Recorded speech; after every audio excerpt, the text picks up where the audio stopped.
एक घने और सुंदर जंगल में एक बड़ा सा हाथी रहता था। उसका नाम था मोती। मोती बहुत ताकतवर था और उसे अपनी ताकत पर बहुत घमंड था। उसे लगता था कि जंगल में उससे बड़ा और मजबूत कोई नहीं। उसी जंगल में एक शरारती बंदर भी रहता था, चिंपू।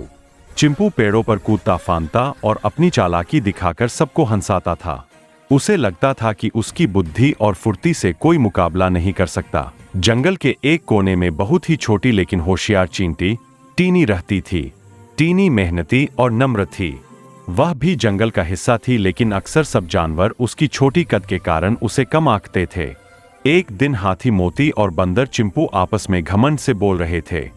मोती बोला, मेरी ताकत से पूरा जंगल हिल जाता है। चिंपू बोला, और मेरी चालाकी से सब चक्कर खा जाते हैं। वहीं टीनी चुपचाप अपना दाना ले जा रही थी। इस शोर को सुनकर टीनी बोली, हर किसी में कुछ न कुछ खास होता है, छोटा होना कमजोरी नहीं। मोती और चिंपू दोनों हंस पड़े। चिंपू बोला, ओ छोटी सी, तुम क्या कर लोगी? मोती बोला, तुम्हारी क्या ताकत है?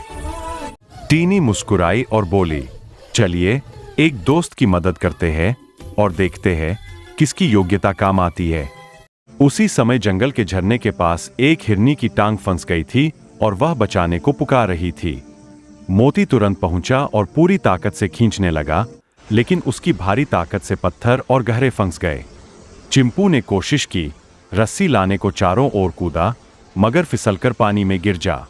तभी टीनी आगे बढ़ी। वह चुपचाप हिरनी की टांग के पास गई और छोटी सी दरार में घुस गई। उसने अपने तेज दांतों से बेल को थोड़ा थोड़ा काटना शुरू किया। कुछ देर बाद बेल कमजोर हो गई और हिरनी की टांग बाहर निकल आई। हिरनी उछलकर बोली, धन्यवाद टीनी, तुमने मेरी जान बचा ली। मोती और चिंपू शर्मिंदा होकर टीनी के पास आए। मोती बोला, हमने तुम्हें कम समझा था, असली ताकत तो तुम्हारे भीतर है। चिंपू बोला, अब समझ आया, आकार नहीं, काम और बुद्धि मायने रखती है।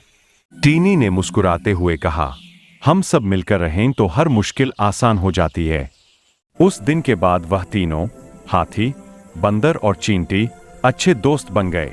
अब न मोती ताकत का घमंड करता था, न चिंपू अपनी चालाकी पर इतराता था। सबने एक दूसरे का सम्मान करना सीख लिया था।